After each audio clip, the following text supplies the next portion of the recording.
दोस्तों नमस्कार।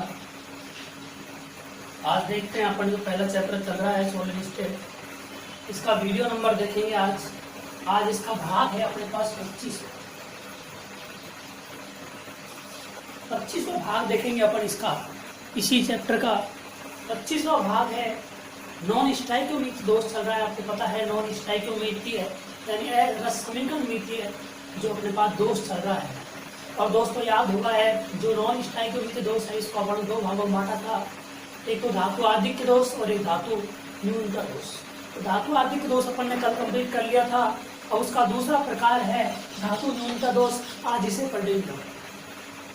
नाम से स्पष्ट है, कल धातु आधिक्य पढ़ा था, धातु की अधिकता थी, धातु न्यूनता यानी धातु की कमी हो गई। अब वहां पर अपन ने पढ़ा था, याद होगा आपको, ऋणायन रिक्ति का पढ़ा था। धातु आधिक्य दोष में क्या पढ़ा था मैं अंतर बता देता हूँ। ये इसका बी पार्ट है और ए पार्ट में अपन ने क्या पढ़ा था, जो धातु आधिक्य दोष था अपने पास, उस धातु आधिक्य दोष में पढ़ा था कि ये भी दो प्रकार का होता है। एक तो थी अपने पास ऋणायन की रिक्तिकाएं।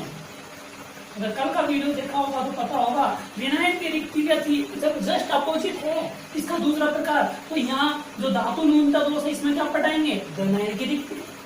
भाई धातु आधिक्य दोष में अधिकता थी किसकी, धनायन की, तो भाई ऋणायन रिक्तिका धनायन की अधिकता होगी तो ऋणायन रिक्त होगा। यहाँ बोल रहा धनायन रिक्तिका है यानी ऋणायन की मात्रा ज्यादा है, धनायन की क्या है कम। मैंने आपको पहले ही बताया था नॉन स्टाइकियोमेट्री दोष उत्पन्न क्यों होता है, जब धनायन या ऋणायन की कमी या धनायन और ऋणायन की अधिक, उसके कारण क्या दोष उत्पन्न होता है। तो एक पर अधिक और एक दूसरा कम, यानी या तो धनायन ज्यादा ऋणायन कम या ऋणायन ज्यादा धनायन कम। तो ध्यान रखना, कल अपन ने पढ़ा था कि धातु आधिक्य में क्या था कि धनायन ऋणायन की रिक्तिकाएं थी, ऋणायन कम था।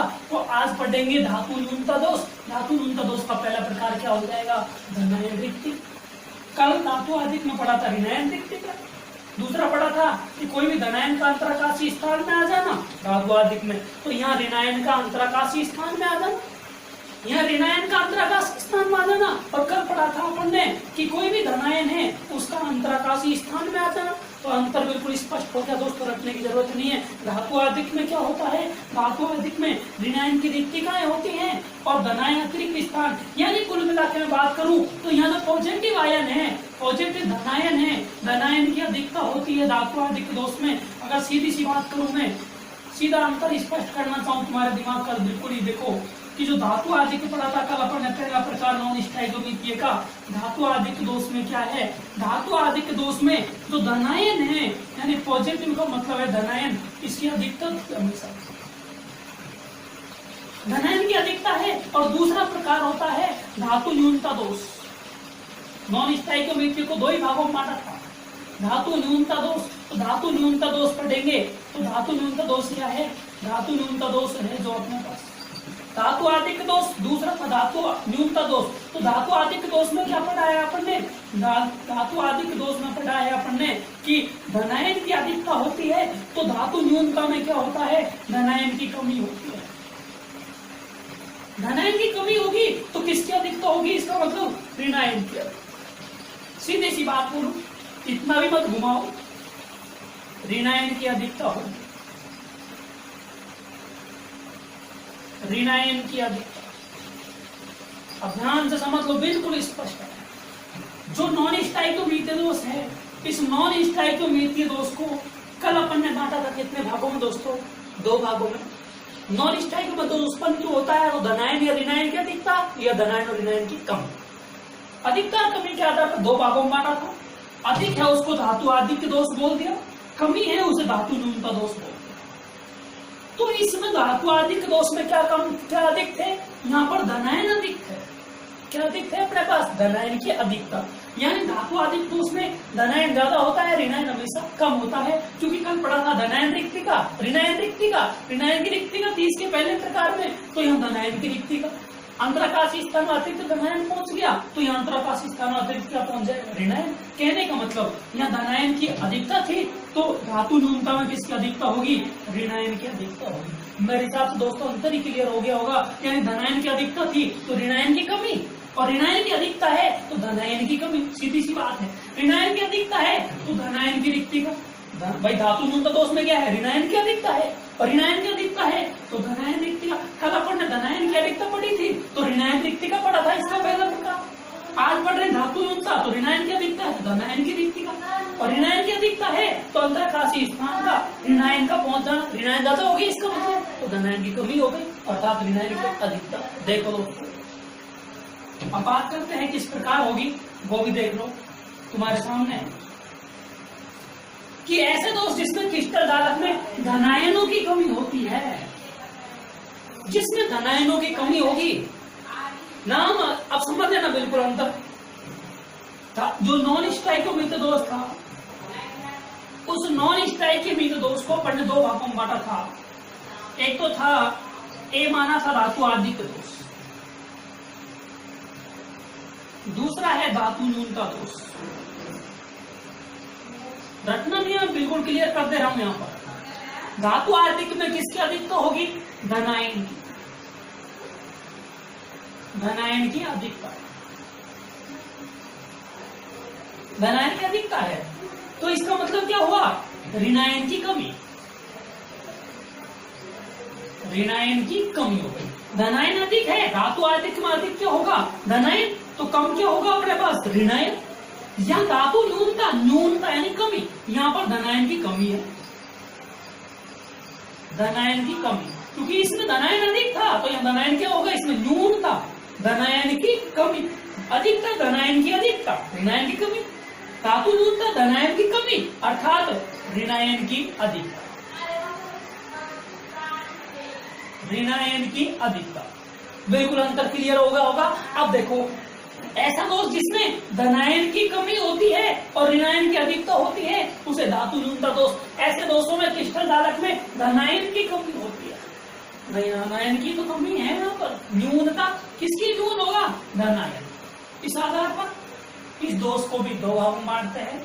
इस दोष में धनायन की कमी है, धनायन की कमी है तो किसकी रिक्ति का उत्पन्न होगी? धनायन रिक्ति। कौन सी रिक्ति का उत्पन्न होगी? धनायन रिक्ति। और अंतराकाशी स्थान में क्या आएगा कि धनायन में कमी हो जाए, ऋणायन पहुंच जाएगा। अंतराकाशी स्थान में क्या पहुंच जाएगा? ऋणायन। तो ऋणायन पहुंच गया तो धनायन की क्या हो गई? कमी। अब देखो सबसे पहले बात करते हैं नंबर 1, इसका पहला प्रकार। ये तो क्लियर हो गया होगा मेरे हिसाब से अंतर।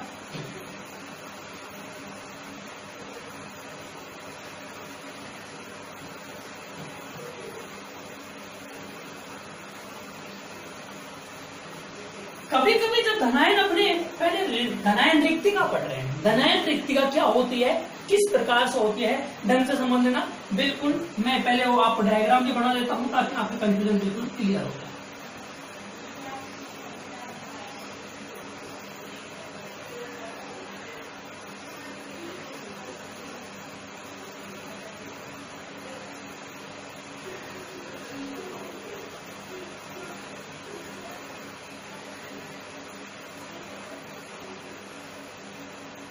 कोई भी मान लो, जैसे मैंने मान लिया a plus B minus, A plus B minus, A plus B minus, A plus B minus, A plus B minus, A plus B minus.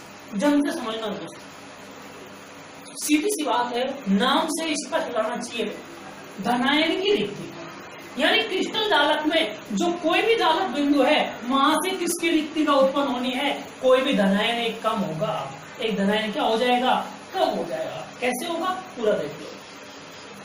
कभी कभी जो धनायन अपने निर्धारित जालक स्थलों को छोड़कर,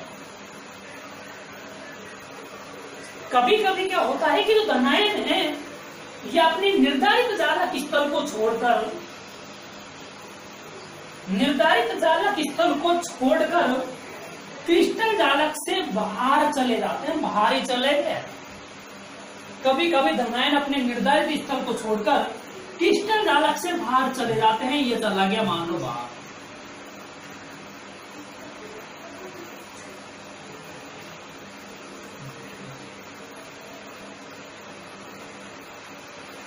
ये चला गया मान लो बाहर, ये प्लस था, ध्यान से समझना। कभी कभी क्या होता है, ये क्रिस्टल जालक है, आदर्श क्रिस्टल जालक है, इसमें से जो अपना निर्धारित स्थान है, जो जालक बिंदु है इन जालक बिंदुओं को छोड़कर तो क्रिस्टल जालक है इसमें से कोई धनायन बाहर चला जाता है, बाहर चला गया, ये चला गया, क्रिस्टल जालक में से कहां चला गया? बाहर। तो भाई एक ऋणायन की मात्रा अधिक हो गई, धनायन की तो रिक्ति हो गई। मान ली धनायन की रिक्ति हो गई, थोड़ी देर के लिए मैं इसमें मान लेता हूं ताकि आपको यह क्लियर समझ में आ जाए। ये देखो A+, आप समझना थोड़ा ढंग से, ठीक है, ताकि अपन निशान लगाना आसान हो जाए कि जब किसी भी क्रिस्टल जालक में से कोई धनायन अपना निर्धारित जालक स्थल छोड़कर क्रिस्टल से बाहर चला जाता है, ये धनायन मान लो क्रिस्टल से बाहर चला है, तो क्या उत्पन्न हो गई? एक धनायन की रिक्तिका। ये धनायन की रिक्तिका उत्पन्न हो, धनायन की रिक्तिका उत्पन्न हुई या नहीं हुई? ये धनायन की रिक्ति उत्पन्न हो गई। तो भाई ये जो क्रिस्टल है इसको विद्युत उदासीन बनाने के लिए या ऋणायन के बराबर लाने के लिए उतना ही प्लस चाहिए। अब भाई एक इसमें अगर बात करें तो एक कितने हैं? A+ की मात्रा गिने तो A+ कितने हैं? 1 2 3 4 5, A+ 5 ही रह गए और B- कितने हैं? 6 है। तो इसको मतलब क्या हुआ कि जब किसी क्रिस्टल जालक में से कोई धनायन अपना निर्धारित जालक स्थल छोड़कर क्रिस्टल से बाहर निकल जाता है, क्रिस्टल से बाहर निकल गया क्रिस्टल से बाहर यहां से A+, तो भाई सीधी सी बात है धनायन की रिक्ति का उत्पन्न हो गई, एक धनायन की क्या होगा? एक कमी, धनायन कमी हुई। तो भाई अब इसको विद्युत उदासीन बनाना है या ऋणायन के बराबर धनायन लाने के लिए क्या करेंगे? ध्यान समझ लेना। तो इस ऋणायन को संतुलित करने के लिए, क्योंकि ऋणायन 6 है और धनायन 5 है, इस ऋणायन को संतुलित करने के लिए जो निकटवर्ती धनायन है, जो इसके नजदीक कोई भी धनायन है कोई सा भी, वो अतिरिक्त आवेश ग्रहण कर लेता है, अतिरिक्त आवेश ग्रहण कर लेगा। मान लो A+ है तो यहाँ ये कितना हो जाएगा? A+ तो एक और आवेश ग्रहण कर लेगा।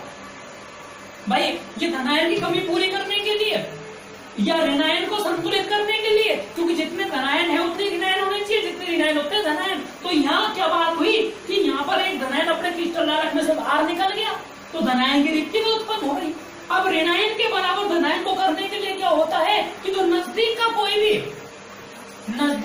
भी जो धनायन है अपने पास, वो अतिरिक्त आवेश ग्रहण कर लेता है। तो अतिरिक्त आवेश का मतलब एक आवेश और ग्रहण कर लिया, A+ था यहाँ पर, एक और ग्रहण कर लिया तो कितना हो गया? A+2, यानी अतिरिक्त आवेश ग्रहण कर लिया।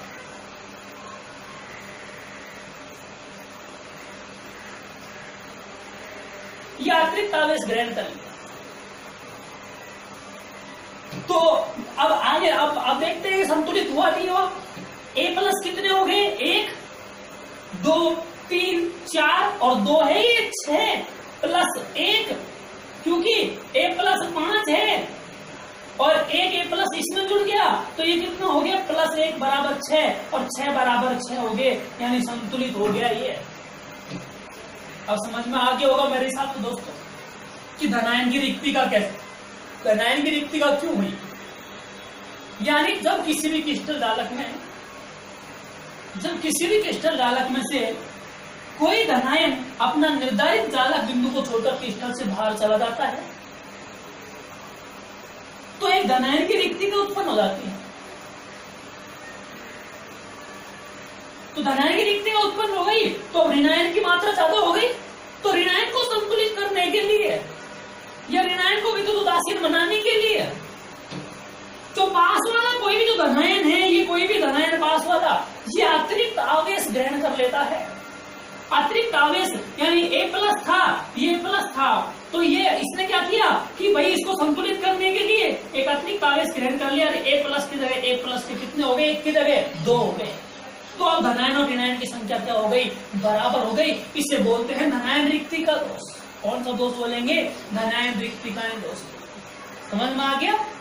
अब देखो, यह दोष धनायन रिक्ति का दोष कहलाता है। जब कभी कभी धनायन अपने निर्धारित जालक स्थलों को छोड़कर क्रिस्टल जालक से बाहर चले जाते हैं तो ऋणायन को संतुलित करने के लिए निकटवर्ती धनायन अतिरिक्त आवेश ग्रहण कर लेता है, तो यह दोष धनायन रिक्ति का दोष कहलाता है। इस प्रकार के दोष उन धातुओं में पाए जाते हैं। ध्यान से समझ लेना मेन चीज क्या है। ये A से A+2 कैसे हो गया, मन से थोड़ी कर देंगे अपन। भाई कोई विशेषता होगी कि अतिरिक्त आवेश ग्रहण कर लेता है, कोई ऐसी धातु की विशेषता होगी कि वो एक्स्ट्रा, ऐसी धातु जो एक्स्ट्रा दूसरा भी आवेश ग्रहण कर सकती है। वो कौन सी धातु होती है, आपको पढ़ा होगा, याद हो तो 11वीं क्लास में भी परिवर्तनशील संयोजक था। यानी ऐसे तत्व, ऐसी धातु जो एक से अधिक संयोजकता प्रदर्शित कर सकती हैं या उनका एक से अधिक ऑक्सीकरण हो सकता है। जैसे मैं बात करूं, यानी सीधी सी बात है, इस प्रकार के दोष प्राय उन धातुओं में पाए जाते हैं जो कि विभिन्न ऑक्सीकरण संख्या या परिवर्तनशील संयोजकताएं दर्शाता है। अर्थात सीधी सी बात है, जैसे मैं बात करूं Fe पर +2 भी आयन होता है, यानी Fe पर +3 भी आयन होता है। अर्थात Fe की ऑक्सीकरण संख्या 2 भी होती है और Fe की ऑक्सीकरण संख्या Fe की 3 भी होती है। यानी जैसे अपन FeCl2 बनाते हैं तो इसमें +2 होगी, और अगर FeCl3 बोलेंगे तो यहाँ पर प्लस कितनी हो जाएगी, इसमें +3 है, इसमें Fe की +2 है। ऐसे ही Ni के लिए लेंगे, Ni+2 होता है और Ni+3 भी होता है। ध्यान रखेंगे दोस्तों इस चीज। तो कहने का मतलब क्या हुआ, ये दोष है उन धातुओं के द्वारा दर्शाया जाता है जिनमें अक्सर ऑक्सीकरण संख्या अलग अलग हो सकती है, या जो परिवर्तनशील ऑक्सीक संयोजकताएं दर्शाते, अर्थात एक से अधिक ऑक्सीकरण संख्या दर्शाने वाले, एक से अधिक संयोजकता दर्शाने वाले। ये संयोजकता ही तो है ये Fe+2+3, यानी Fe+2 भी होता है प्रकृति में, Fe+3 भी होता है, Ni+2 भी होता है और Ni+3 भी होता है। अर्थात इसीलिए मैंने एग्जाम्पल भी लिए, देख लो, जो परिवर्तनशील संयोजकता दर्शा सकते हैं, क्योंकि Fe की हमको पता है Fe+2 भी होता है और Fe+3 भी होता है, Fe+2 भी होता है, 3 भी होता है, Ni+2 भी होता है और Ni+3 भी होता है। समझ में आ गया होगा दोस्तों मेरे हिसाब से, बिल्कुल क्लियर कर दिया मैंने यहाँ पर। यानी ये दोष उन धातुओं में पाया जाता है जिनकी ऑक्सीकरण संख्या अलग अलग हो सकती है। जैसे Fe की +2 भी होती है ऑक्सीकरण संख्या और Fe की +3 भी होती है। ऐसे ही Ni की 2 भी होती है और Ni की 3 भी होती है। समझ में आ गया, तो ध्यान रखेंगे। और ये दोष है, इसमें जो स्टाइकियोमीट्री अनुपात होता है, स्टाइकियोमीट्री अनुपात का मतलब क्या हो गया, जिसमें धनायन और ऋणायन की संख्या का अनुपात वही रहता है जो उसके रासायनिक सूत्र के द्वारा दर्शाते हैं। लेकिन यहाँ ऐसा नहीं होता है, क्योंकि इसमें एक कम हो गया। भाई अनुपात देखें तो अगर, क्योंकि यहाँ से रिक्त स्थान हो गया और रिक्त स्थान होते ही धातु की मात्रा में क्या हो गई, कमी हो गई। स्टाइकियोमेट्री अनुपात की तुलना में धातु की मात्रा क्या होती है, कमी होती है, क्योंकि अतिरिक्त आवेश भले ही आ गया, आवेश आया इसको संतुलित करने के लिए, ध्यान रखना, आवेश आया संतुलित करने के लिए, रिक्तिका तो किसकी हो गई, धनायन रिक्तिका। ये जो आया है +2, जो +2 लगा है, ये तो आवेश आया है, ये तो ऋणायन की संख्या को संतुलित करने के लिए आया अपने पास। अर्थात जब किसी भी क्रिस्टल धालक में से कोई धनायन अपने निर्धारित धालक स्थल से निकलकर क्रिस्टल धालक से बाहर निकल जाता है तो धनायन रिक्तिका उत्पन्न हो जाएगी। तो भाई क्रिस्टल में धनायन की कमी हो गई, ऋणायन ज्यादा हो गया, तो ऋणायन की संतुलित करने के लिए एक अतिरिक्त धनावेश ग्रहण कर लेता है, एक अतिरिक्त निकटवर्ती धनायन अतिरिक्त आवेश ग्रहण कर लेता है। इसमें प्लस की जगह +2 हो गया, तो भाई प्लस माइनस की संख्या तो क्या हो गई, बराबर हो गई। समझ में आ गया, तो ध्यान रखना इस चीज को, कान खोल के सुन लेना, बहुत अच्छी तरीके से मैंने बताया इसको। यानी यहाँ पर ये एक दूसरे को संतुलित कर दिया, समझ में आ गया। तो इस प्रकार का दोष कहलाता है धनायन रिक्ति का दोष, धनायन की रिक्ति का उत्पन्न है। ये किनके द्वारा दर्शाया जाता है, जो ऐसी धातुओं के द्वारा जो परिवर्तनशील ऑक्सीकरण संख्या या संयोजकता दर्शाती हैं, जिनकी एक से अधिक ऑक्सीकरण संख्या हो सकती है। जैसे Fe की +2 भी होता है, Fe की +3 भी होती है। ये दोष जो होता है, इसमें स्टाइकियोमेट्री की तुलना में धातु की मात्रा में कमी होती है। भाई कमी क्यों होती है, बिल्कुल स्पष्ट है, क्योंकि स्टाइकियोमेट्री में तो धनायन जाएगा तो ऋणायन भी जाएगा, और अंतराकाशी में जाएगा तो क्रिस्टल में ही रहेगा। तो स्टाइकियोमेट्री में ऐसा नहीं होता है, इनमें क्या होता है, कमी होती है, नॉन स्टाइकियोमेट्री। ठीक है, अब इसका एग्जाम्पल मैंने हालांकि ये बता दिया, आप इस डायग्राम को बना सकते हैं, और ये मैंने कर। अब एग्जाम्पल और समझा देता हूँ, और एग्जाम्पल बता देता हूँ, उसकी थ्योरी भी बता देता हूँ। इनमें से एक एग्जाम्पल क्लियर कर देता हूँ, आप इसका स्क्रीनशॉट ले सकते हैं, चाहे देखो मिटा दो बोले।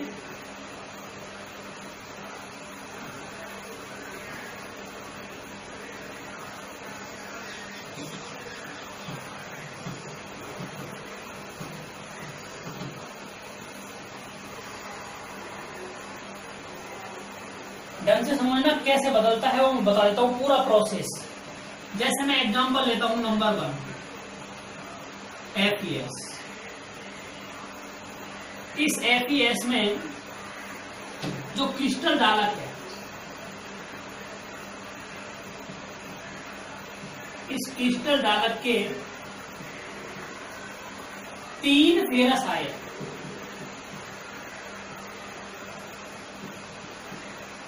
फेरस बोला है, मैं ध्यान रखना, Fe+2 फेरस होता है और Fe+3 क्या होता है, फेरिक। आयनों में 2 फेरिक आयन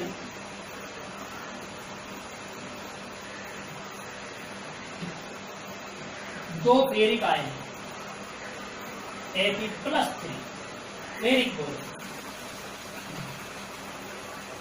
में बदल जाते हैं।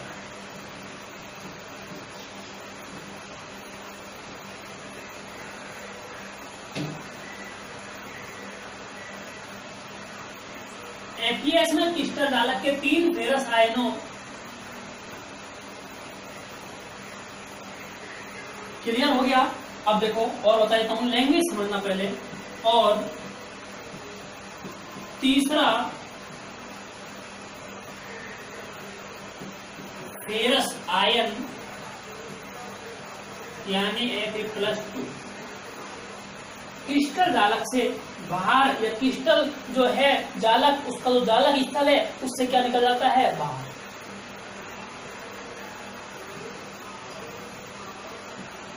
क्रिस्टल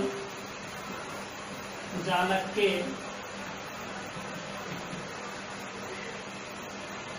जालक स्थल से बाहर निकल जाता है।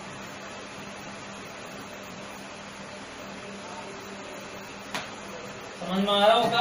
नहीं है तो बिल्कुल स्पष्ट कर दूंगा। इस प्रकार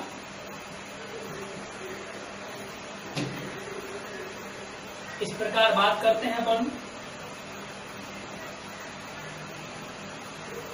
चलो ये लैंग्वेज लिख देता हूं मैं। इस प्रकार क्रिस्टल जालक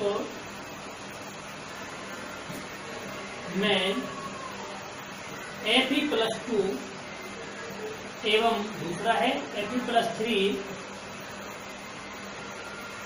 दोनों प्रकार के आयन होते हैं।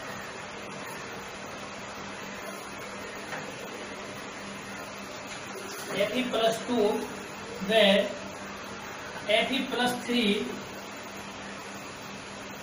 दोनों प्रकार के आयन होते हैं। इस प्रक्रम में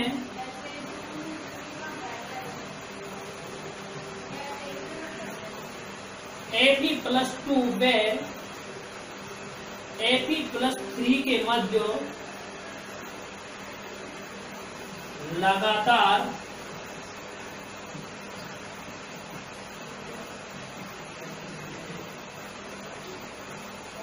इलेक्ट्रॉनों का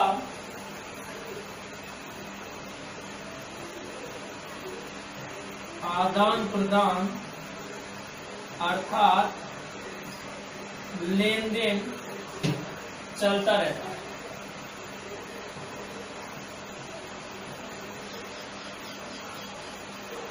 जो ये लेन देन आदान प्रदान चल रहा है, इस प्रकार के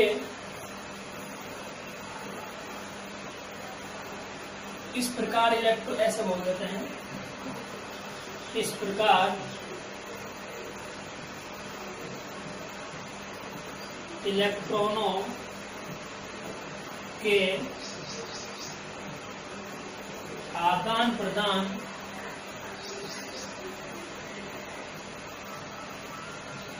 के कारण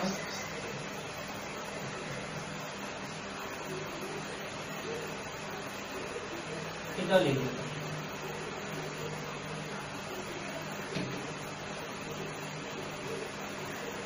के कारण धात्विक चमक उत्पन्न होती है। पूरा समझा दे रहा हूं लिख के, बिल्कुल दिक्कत नहीं आएगी।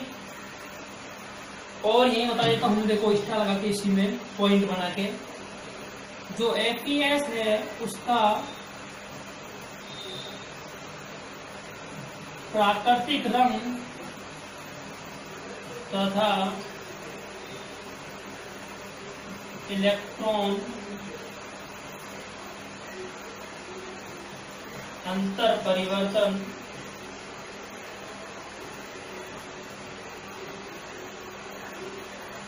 अर्थात इलेक्ट्रॉन का आदान प्रदान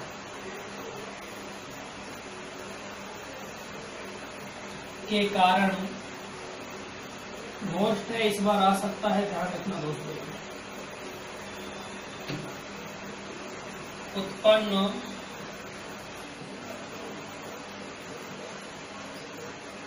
धात्विक चमक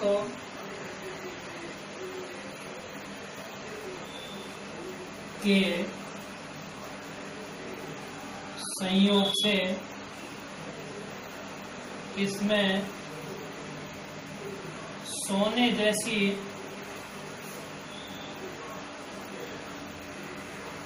चमक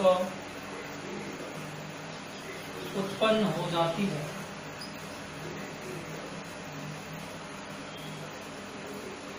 इसी कारण इसे एपीएस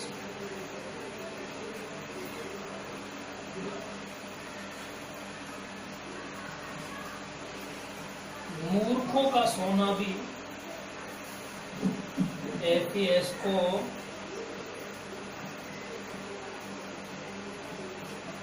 मूर्खों का सोना भी कहा जाता है।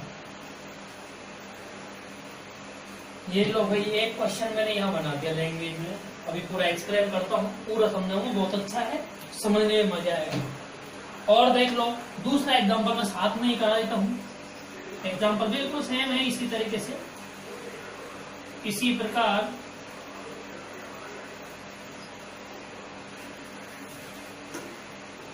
जो FeO है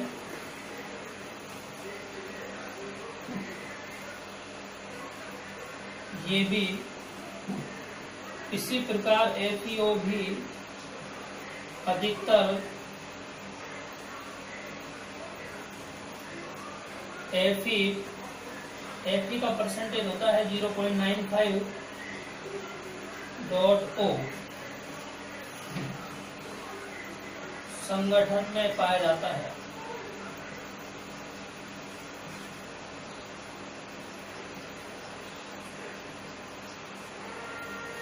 ये भी इलेक्ट्रॉन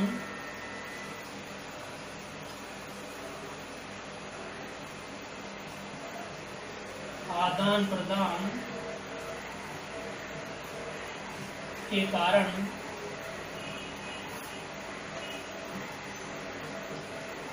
विद्युत चालकता दर्शाते हैं।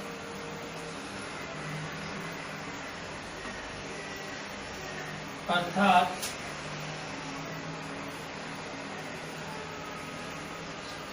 यहाँ क्रिस्टल में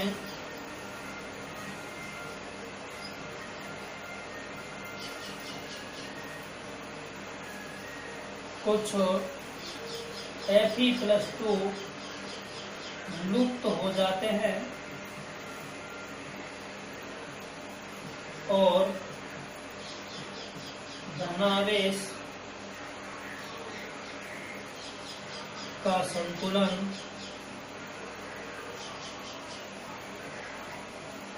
Fe+3 आयनों की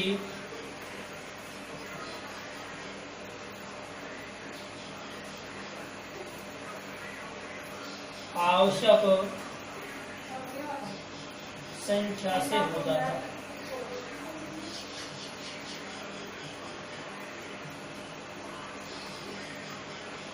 ये लो अपने लैंग्वेज अपने तरीके से बना दी है, पूरी लैंग्वेज अपने खुद के तरीके से बहुत ही सेटल तरीके से मैंने बनाई है ताकि आपको डायग्राम भी आसानी से देख सके, इसलिए जगह भी छोड़ दी है।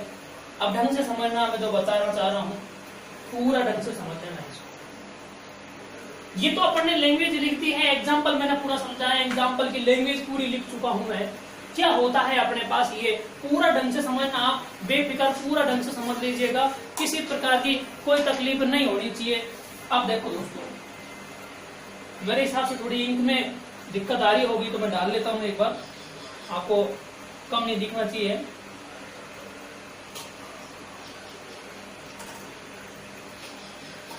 हालांकि ये मार्कर अलग ही क्वालिटी का है, ये लंबा चलता है, ऐसी बात नहीं है। 2-3 दिन पहले डाली थी इसमें 3।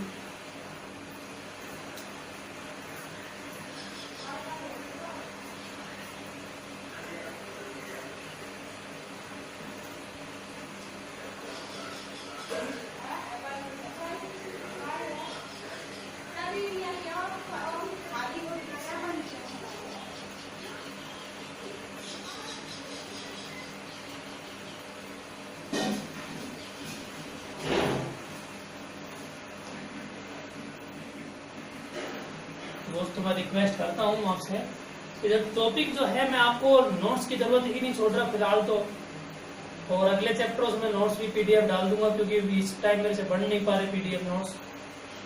तो दोस्तों रिक्वेस्ट यही करता हूँ कि इसके अलावा सारे चैप्टरों के पीडीएफ नोट्स मेरे पास पहले से प्रिंट हैं, इसके पीडीएफ प्रिंट नहीं हो पाए तो इसलिए यहाँ मैं इस चैप्टर की पूरी लैंग्वेज आपको बोर्ड पर लिख दे रहा हूँ, जो होनी चाहिए वास्तविकता, जितनी वास्तविक लैंग्वेज होनी चाहिए मैं पूरी लिख दे रहा हूँ। आपको नोट्स की जरूरत की वही नहीं छोड़ा कि भाई आपको जरूरत पड़ेगी, आप कैसे याद करेंगे, तो इसलिए मैं लैंग्वेज ही पूरी यहाँ लिख रहा हूँ ताकि आपको वो प्रॉब्लम ऑटोमेटिक खत्म हो जाए।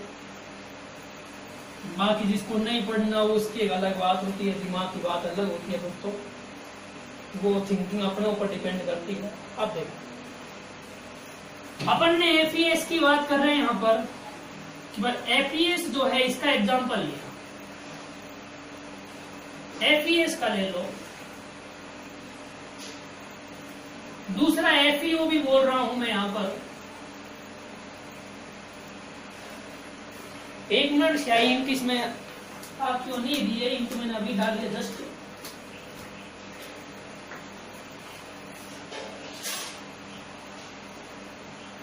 अब चलेगा, इंक आ चुकी है इसमें।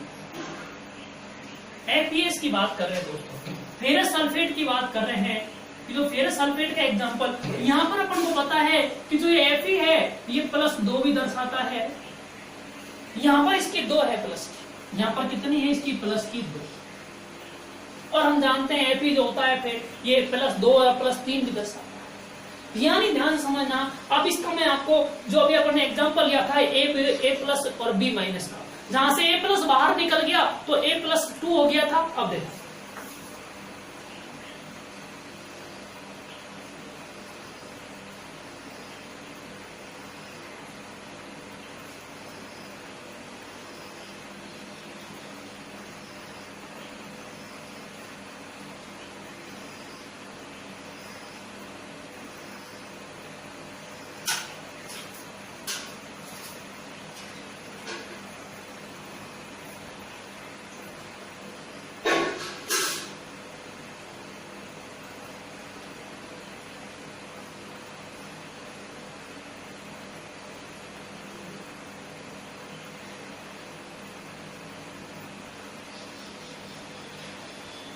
ये क्रिस्टल जालक बनाते दोस्तों अपन ने, इस क्रिस्टल जालक की ही बात करते हैं अपन।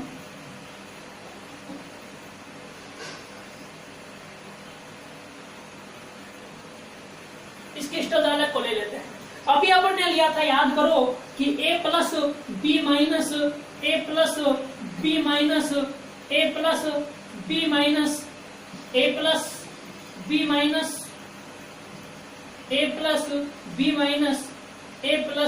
B-, यही तो लिया था अपन ने क्या बोला कि जब किसी भी क्रिस्टल जालक में से धनायन रिक्ति दोष किसे बोला अपन ने कि जब किसी भी क्रिस्टल जालक में से कोई धनायन अपना निर्धारित जालक स्थल छोड़कर क्रिस्टल से बाहर निकल जाता है, बाहर निकल गया धनायन, धनायन रिक्तिका उत्पन्न हो गई, ये बोलते हैं धनायन रिक्तिका।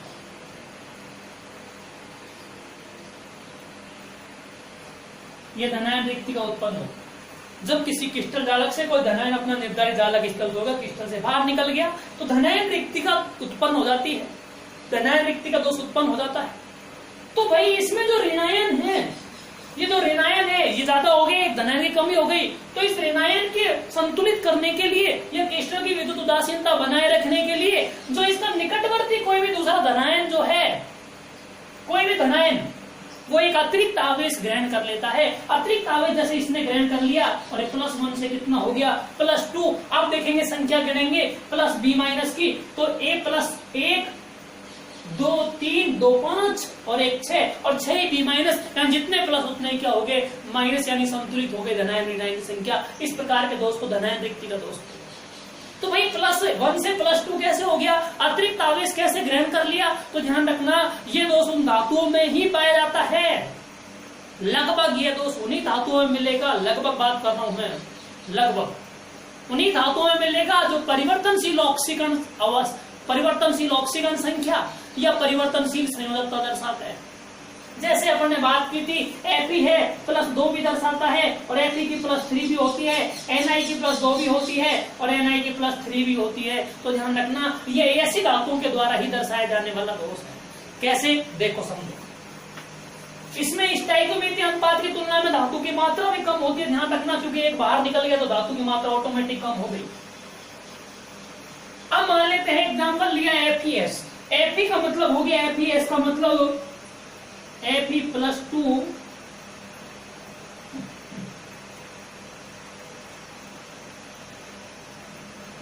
S का मतलब S -2, तो प्लस का जितना है उतना ही माइनस होता है एक यौगिक में, क्योंकि FeS का मतलब क्या होता है Fe +2 और S -2, ये होता है FeS। ठीक है, ध्यान रखना।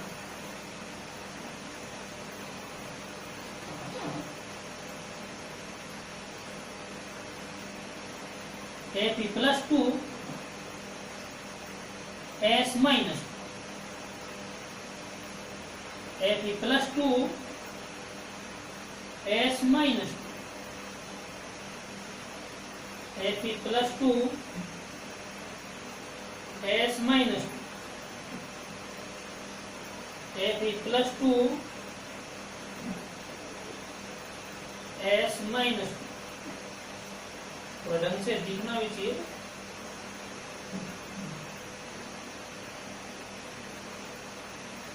Fe +2 S -2। अब ध्यान से देखो, ये एग्जांपल किसका लिया अपन ने, FeS का। किसका लिया यहाँ पर, FeS का एग्जांपल लिया, FeS का एग्जांपल लिया।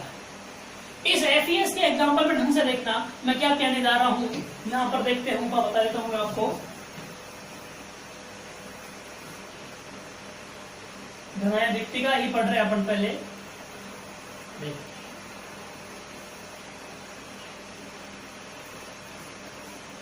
यही चल रहा है धनायन रिक्तिका।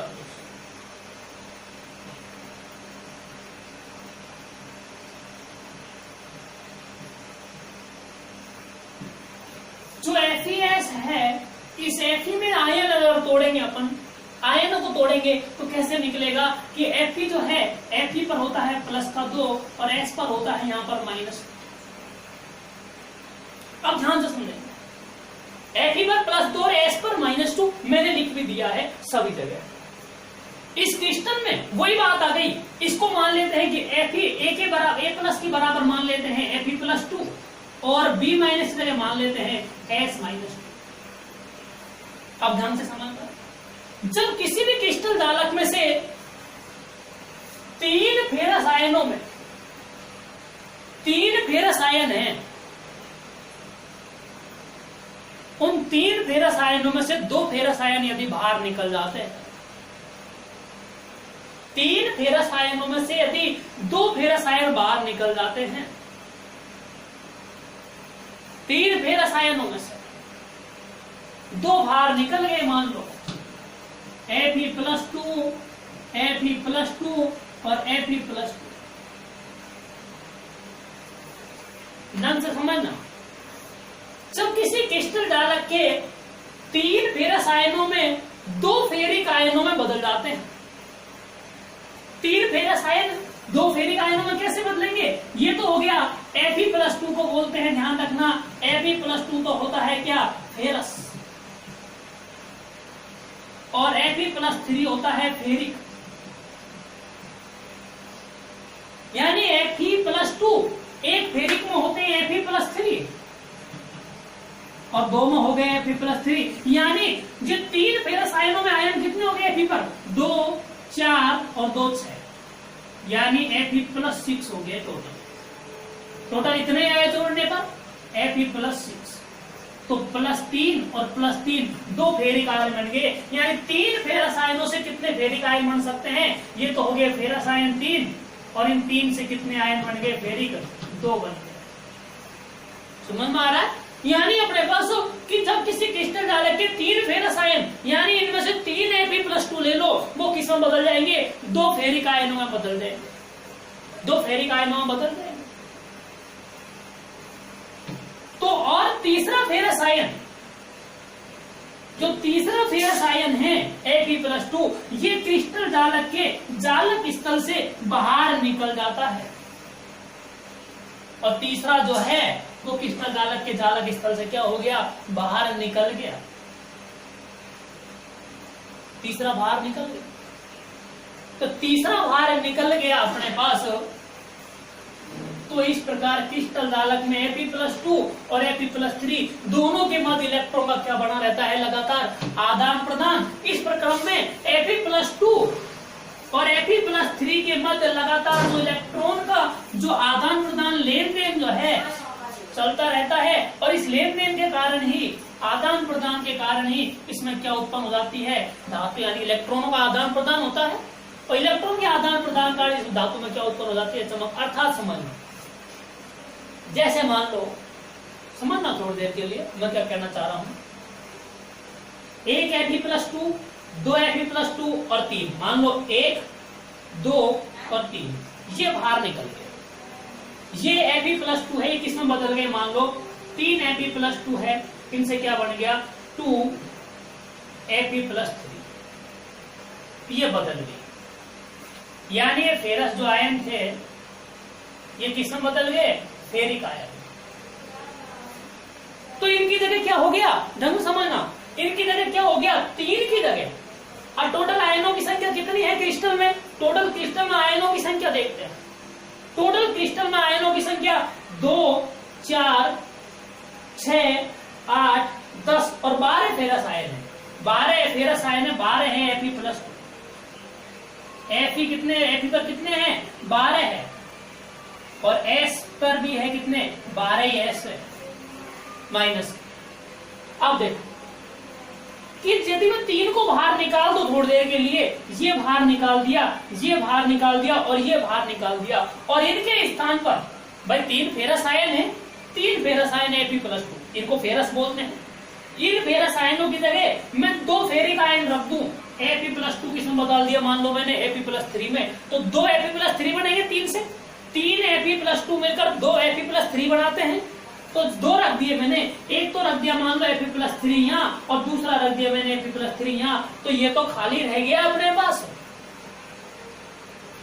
और इसकी संयोजकता भी पूरी हो गई। क्यों हो गई? क्योंकि यहाँ 3 और 3 6 और 2 8 और 2 10 ये और 2 12 कंप्लीट है अपने पास। समझना, पूरी लैंग्वेज समझ लो, वापस क्लियर करना है, बिल्कुल रटना नहीं, समझना। निकाल के बता देता हूं। देखो, जब किसी क्रिस्टल जालक में, तो कोई भी क्रिस्टल जालक है, पहले तो यह समझना फेरस और फेरिक, फेरस होता है Fe+2 और फेरिक होता है Fe+3। यानी जब 3 Fe+3 है, 3 Fe+2 है, 3 क्या है? Fe+2, ये किसमें बदल जाते हैं? 2 Fe+3। अभी भी आयन तो वही 2 × 3 कितने हो गए? 6 आयन, और 3 × 2 आयन तो कितने हैं? 6। ये कोई अंतर नहीं आयनों में, ध्यान रखना दोस्तों। प्लस के उतने हैं जितने होने चाहिए अपने पास। समझ में आ गया? कोई अंतर नहीं है, बदला है कोई। यानी तीन Fe+2 Fe+2 Fe+2, 2 और 2 4 2 6, तो भाई एक Fe+3 और एक Fe+3, तो 3 और 3 6, 2 फेरस किस्म बदल सकता है फेरिक, क्योंकि इसकी प्रकृति इसमें गुण होता है इस धातु में, और इस ये धातु में गुण क्या होता है कि परिवर्तनशील संयोजकता दर्शाती है, कि विभिन्न ऑक्सीकरण संख्या दर्शाती है। अब देखो कि जब किसी क्रिस्टल जालक में तीन फेरस आयन, एक ये Fe+2, दूसरा ये Fe+2 और ये तीसरा Fe+2, ये फेरस आयन, ये क्या है? तीन फेरस आयन।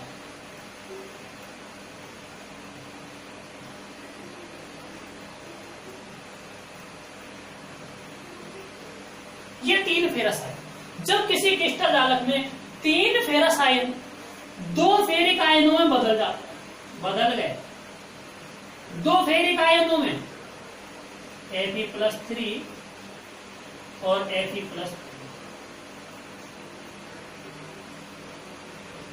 ये है फेरिक आयन। सीधी भाषा में बात करना चाहूं मैं, 3 फेरस आयन थे, वो कितने फेरिक आयनों में बदलते हैं? 2 फेरिक आयन। 3 फेरस आयन कितने फेरिक आयन बनाते हैं? 2। तो 3 हटा दिए, अब 3 की जगह फेरिक आयन केवल कितने आएंगे? 2 ही आएंगे। 2 आगे Fe+3 और Fe+3। अब ये क्या हो गया? एक धनायन रिक्त हो गया, यानी ये धनायन की रिक्ति हो गई।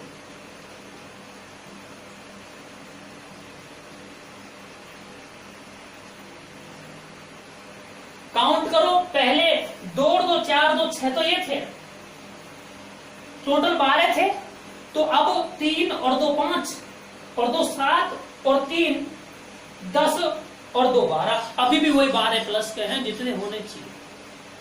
और देखो, जब किसी क्रिस्टल जालक के 3 फेरस आयन, कोई दिक्कत नहीं है, 3 फेरस आयन, 2 फेरिक आयनों में 2 फेरिक आयन, ये 2 फेरिक आयन में बदल गए, और तीसरा जो फेरस आयन था ये क्रिस्टल से क्या हो गया? बाहर निकल गया। यहाँ इसकी जगह क्या उत्पन्न हो गई? धनायन की रिक्ति उत्पन्न हो गई, क्योंकि 3 की जगह कितनों ने स्थान ग्रहण कर लिया? केवल 2 ही आ गए 3 की जगह। 3 की पूर्ति कितने ने कर दी? 2 ने ही कर दी। 3 खाली किए स्थान और उनकी जगह 2 ने उनकी पूर्ति कर दी। जहाँ 3 में जो आयन थे +2 और 2 4 और +2 6, तो +6 आयन जो थे ये 2 में ही हो गए +6, 3 और 3 6।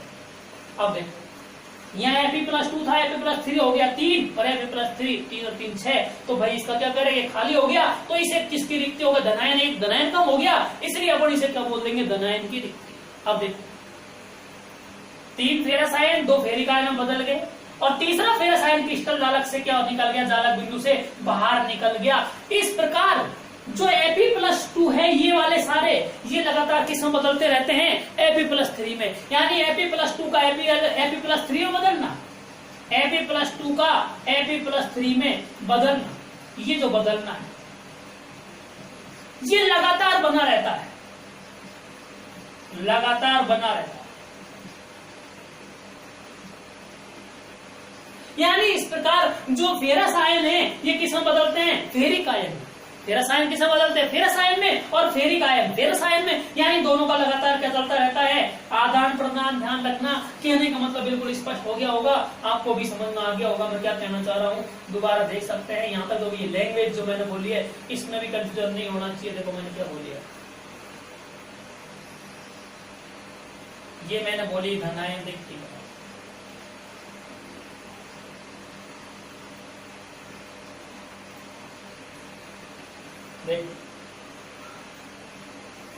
इसको मिटा लेता हूं ऊपर, ताकि यहां आपको और क्लियर कर सकूं।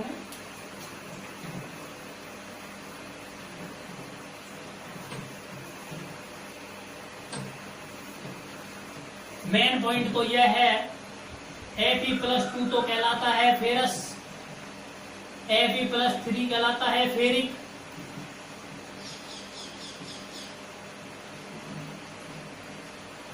ये देखो, जब हमको पता है Fe+2 Fe+2 Fe+2 3 मिलेंगे तो टोटल आयन कितने हो जाएंगे Fe+6। इतने ही हो गए टोटल। यदि मैं बोलूं कि फेरस है ये तो Fe+3 और Fe+3 ये फेरिक है, यदि दो ही आपस में मिलेंगे तो Fe+6 दो ही बना सकते हैं। तो ये तो मैं बोल रहा हूं कि जो Fe+2 है ये किस में बदलता रहेगा Fe+3 में, और ये जो Fe+ यानी 3 जो Fe+2 है ये किस में बदल रहे हैं 2 Fe+3 में, और 2 Fe+ वापस किस में बदल रहे हैं इसमें। ये जो प्रोसेस है लगातार बदलते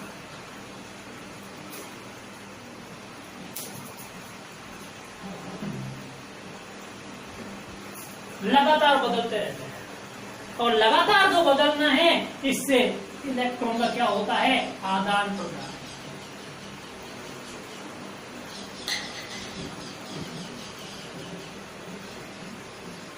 इलेक्ट्रॉन का आदान प्रदान हो तो रहा है। ये 3 जो Fe+2 Fe+3 में बदल गए और 2 Fe+3 वापस किसमें, क्योंकि मैंने उत्क्रमणीय जो रिवर्सेबल रिएक्शन है उसका चिन्ह लगा दिया मैंने यहाँ पर, और रिवर्सेबल जो रिएक्शन है उसका चिन्ह लगाते ही 3 Fe+2 2 Fe+3 में 2 Fe+3 वापस इसमें। ये प्रोसेस लगातार क्या होता है लगातार ये बना रहता है अपने पास।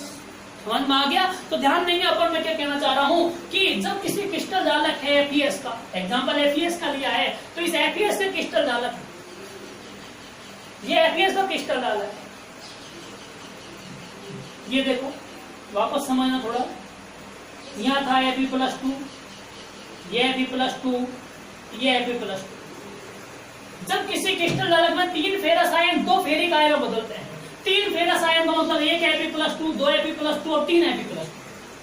ये कितने Fe+2 में बदलेंगे 2 Fe+3 और 1 Fe+3, यानी ये हटाया 1 तो ये हटाया 1, ये हटाया 2 और 1 हटा दिया ये 3। तो भाई 3 का स्थान कितने Fe+2, ये 3 स्थान थे अपने पास, 3 जगह पर जो Fe+2 थे, ये Fe+3 कितने स्थान पर ही आ जाएंगे 2 स्थान पर। Fe+3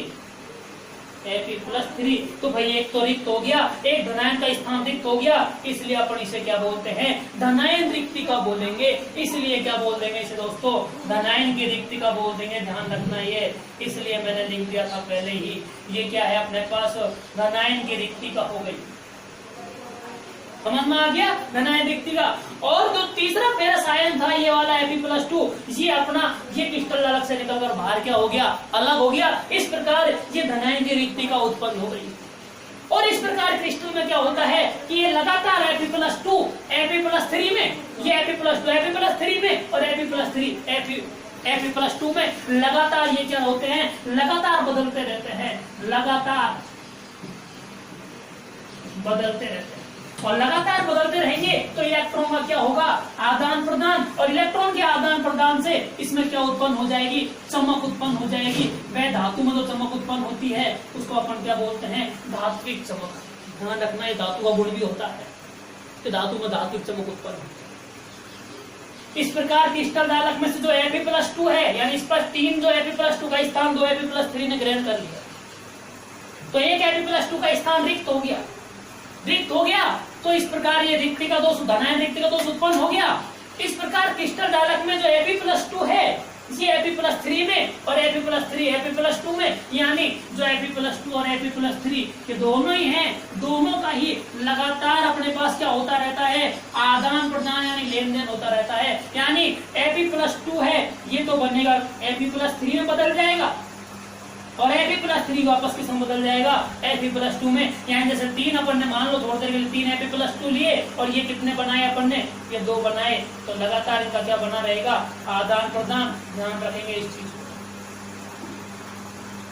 ये डायग्राम का चीज ये रिवर्सेबल रिएक्शन है, यानी लगातार आदान प्रदान होता रहेगा। यहाँ पर आदान प्रदान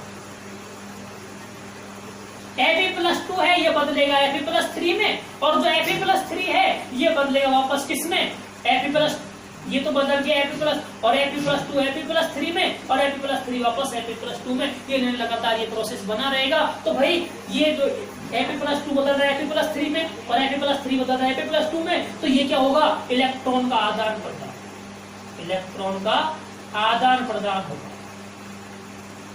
और इलेक्ट्रॉन का आदान प्रदान होगा तो इलेक्ट्रॉन Fe+2 और Fe+3 के मध्य लगातार इलेक्ट्रॉनों का लेन देन चलता रहता है। इस प्रकार प्रकार इलेक्ट्रॉन के आदान प्रदान के कारण इसमें क्या उत्पन्न हो जाती है, धात्विक चमक। Fe जो धातु होती है, लोहा जो धातु होती है, उस धातु में क्या उत्पन्न हो जाती है, धात्विक चमक उत्पन्न हो जाती है। यानी जो Fe है, Fe क्या है, धातु है लोहा, और लोहे में क्या उत्पन्न हो गई, धात्विक चमक। अब ध्यान देंगे मैं क्या कहना चाह रहा हूँ कि जो Fe है लोहा, इस लोहे का FeS जो है, इस FeS जो होता है फेरस सल्फेट, इसका जो प्राकृतिक रंग होता है, प्राकृतिक रंग तुमने देखा नहीं होगा तो मैं बता देता हूँ आपको। FeS इस प्रकार की ही होती है, ब्लैक रंग का, यानी चमकीला ब्लैक सा होता है, थोड़ा सा ये चमकीला ब्लैक सा होता है, और इस इतना ही साइज होती है, इतनी बड़ी इसकी रॉड आती है, यानी कहने का मतलब इसकी छड़ आती है, Fe की छड़ आती है, इतनी बड़ी छड़ आती है जो ब्लैक कलर के होते हैं, जिससे अपन प्रैक्टिकल भी करते हैं, ध्यान रखना। तो Fe की अपने पास जो छड़ आएंगी वो उनका जो प्राकृतिक रंग है जो चमकीला काला होता है, और दूसरा इलेक्ट्रॉन का लगातार Fe+2 में का Fe+3 में और Fe+3 का Fe+2 में लगातार आदान प्रदान, इन दोनों कारणों के कारण इसमें क्या उत्पन्न होती है, धात्विक चमक। और ये धात्विक चमक लगभग कैसी होती है, सोने के जैसी चमकीली होती है। इस धातु में जो इलेक्ट्रॉन का आदान प्रदान होने के कारण लगातार Fe+2 का Fe+3 में बदलना, Fe+3 का Fe+2 में बदलना, यानी इसमें जो Fe+2 है वो Fe+3 में बदल रहा है, Fe+3 वापस Fe+2 में बदल रहा है। तो इस प्रकार इलेक्ट्रॉन के आदान प्रदान के कारण इसमें क्या उत्पन्न हो गई, धात्विक चमक। और ये धात्विक चमक लगभग संयोग से, यानी लगभग सोने जैसी चमक उत्पन्न होती है। इसी कारण इस FeS को मूर्खों का सोना भी बोलते हैं, क्योंकि लोग इसे सोना मान लेते हैं। इस सोना जैसे चमक उत्पन्न होने के कारण लोग इसे सोना कहते हैं, इसलिए इसे क्या बोलते हैं, FeS को मूर्खों का सोना भी कहते हैं, इसलिए मैंने इसे मोच के बताया। तो ये मेरे हिसाब समझ में आ गया होगा। दूसरा एग्जांपल लो, इसी प्रकार FeS ले लिया, दूसरा एग्जांपल क्या ले सकते हैं, FeO भी ले लो, सेम प्रोसेस है। FeO में भी Fe+2 में Fe+2 है जो Fe+3 में, और Fe+3 Fe+2। इसी प्रकार FeO है, इसमें भी अधिकतर जो Fe है ये 0.95% FeO और 0 इसका, यानी इसका संगठन बताया गया है। Fe का संगठन होता है इसमें 0.95 जो बदल जाता है Fe किसमें, Fe+3 में, और Fe+3 वापस Fe+2 में, यानी वही है, Fe तो वही है, S तो माइनस चेंज हुआ, -S ओ लिख देगा वो -2। ये भी इलेक्ट्रॉन आदान प्रदान का, इसमें भी इलेक्ट्रॉन का आदान प्रदान होता है, तो क्या उत्पन्न हो जाती है, विद्युत चालकता, यानी इलेक्ट्रॉन की गति कारण चालक का गुण दर्शाते हैं, चालकता उत्पन्न हो जाती है इसमें भी।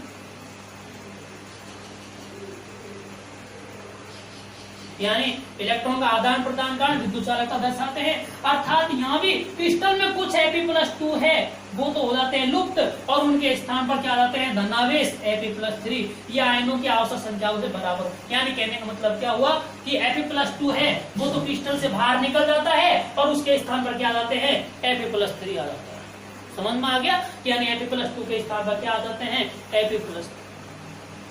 कहने का मतलब आपको समझ में आना चाहिए ये चीज कि Fe+2 गया तो उस Fe+2 के स्थान पर क्या आ गया, Fe+3 आ गया, तो उस धनावेश की जो संख्या थी उस धनावेश की संख्या को क्या कर दिया, संतुलित कर दिया, यानी प्रति संतुलित कर देता है। यानी धनावेश की जो संख्या कम हुई, यानी एक धनायन के बाहर निकलने से जो धनायन की संख्या कम हुई, उसको पास वाले जो दूसरा धनायन है उसने एक अतिरिक्त आवेश ग्रहण कर लिया, और उस अतिरिक्त आवेश ग्रहण करने के कारण वो धनावेश की संख्या की क्या हो गई, पूर्ति हो गई अपने पास। समझ में आ गया, तो धनावेश की संख्या की क्या कर लिया अपन ने, पूर्ति कर ली। इस प्रकार इलेक्ट्रॉन का Fe+2 से Fe+3 में लगातार आदान प्रदान बना रहता है, और इस आदान प्रदान के कारण इलेक्ट्रॉन के आदान प्रदान कारण उस धातु में क्या उत्पन्न हो जाती है, चमक, जिसे धात्विक चमक बोले। और ये चमक सोने की जैसी, लगभग सोने जैसी होती है, और सोने की जैसा चमक होने के कारण इसे मूर्खों का सोना भी बोलते हैं, और इसी कारण FeS को किस नाम से जाना जाता है, मूर्खों का सोना भी बोलते हैं, जाना है। इसी प्रकार FeO का है, FeO में नहीं होता है, एक Fe+2 निकल जाता है, उसके स्थान पर Fe+3 आ जाता है, और धनावेश की संख्या को ऋणावेश की संख्या के बराबर कर देता है। तो दोस्तों मेरे हिसाब से आपको बिल्कुल समझ में आ गया होगा। मैंने दो एग्जाम्पलों को बिल्कुल क्लियर तरीके से